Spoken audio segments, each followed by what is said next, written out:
எதிர்கட்சிகளால் நாட்டில் எல்லாமே ஆளுங்கட்சி தவிர்த்து மீது எதிர்கட்சி தான். நாட்டில் எல்லாமே எதிரி கட்சியாக பார்க்காதீர்கள், எதிர்கட்சியாக பாருங்கள். இந்த எதிர்கட்சி இருக்கான்ல,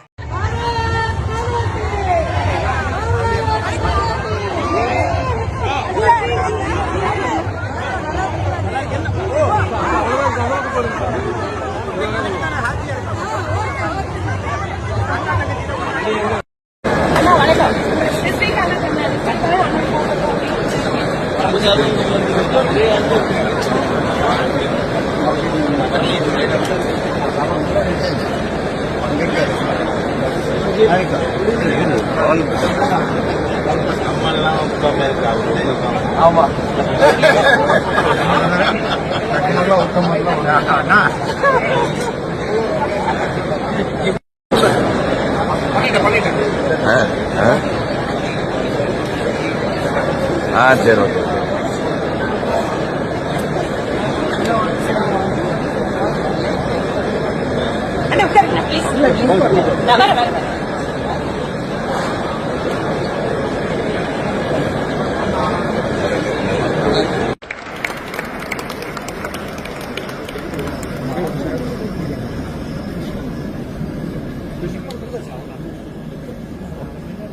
அனைவருக்கும் வணக்கம். கோவை மாநகரத்தின் முன்னணி தொழில் மற்றும் வணிக அமைப்புகள், கல்வி நிறுவனங்கள், மருத்துவமனைகள், பல்வேறு மக்கள் அமைப்புகள் என ஒட்டுமொத்த கொங்கு மண்டலமே கொண்டாடும் இந்த அரியதோர் நிகழ்விற்கு வருகை புரிந்திருக்கின்ற இந்திய திருநாட்டின் போற்றுதலுக்குரிய மாண்புமிகு துணை குடியரசுத் தலைவர் அவர்கள், வணக்கத்துக்குரிய தமிழக சட்டமன்ற உறுப்பினர்கள், இந்திய நாட்டிலே தங்கள் நகரத்திற்கென ஒரு தனி பாணியை, ஒரு தனித்துவம் மிக்க ஒரு முத்திரையை பதித்து வரும் கோவை மாநகரத்தின் வளர்ச்சியிலே, சமுதாய பணிகளிலே நினைத்துக் கொண்ட செயல்திறன் மிக்க பல்வேறு பிரபலங்கள், பல்வேறு அமைப்புகளை சார்ந்த உறுப்பினர்கள், அன்றும் இன்றும் என்றும் ஆதரவு கரம் நீட்டி வரும் ஊடகத்துறை நண்பர்கள், மாட்சிமிகு மகளிர் தெய்வமாய் நாம் அனுதினமும் வழிபடுகின்ற புனித பாரத அன்னையின் பொற்பாதங்களை முதற்கண் பணிந்து வணங்கி,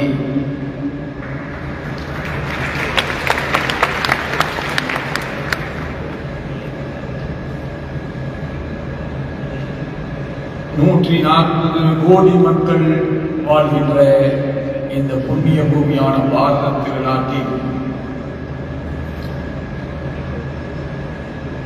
துணை குடியரசுத் தலைவராக பொறுப்பேற்றுக் கொண்ட பின்பு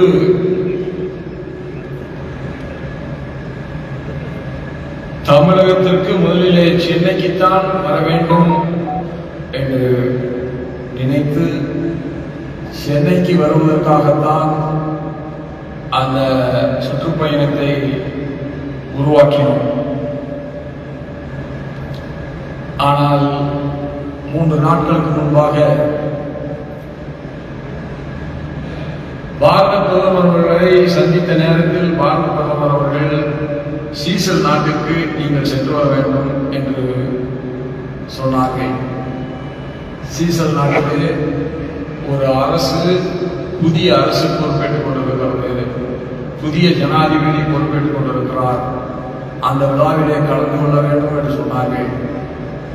2 தினங்களாக அந்த அரசோடும், அந்த அரசினுடைய ஜனாதிபதியோடும், துணை ஜனாதிபதியோடும், பிற அரசு நிர்வாக அதிகாரிகளோடும் கலந்து பேசி நேராக சீசன்ஸிலே இருந்து நம்முடைய கொங்குமலனுடைய தலைநகரான கோவை மாநகருக்கு வருகிறார்.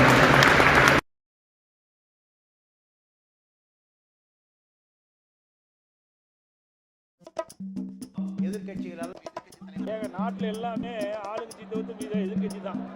நாட்டில் எல்லாமே எதிரி கட்சியாக பார்க்காதீர்கள், எதிர்கட்சியாக பாருங்கள். இந்த எதிர்கட்சி இருக்கான்ல,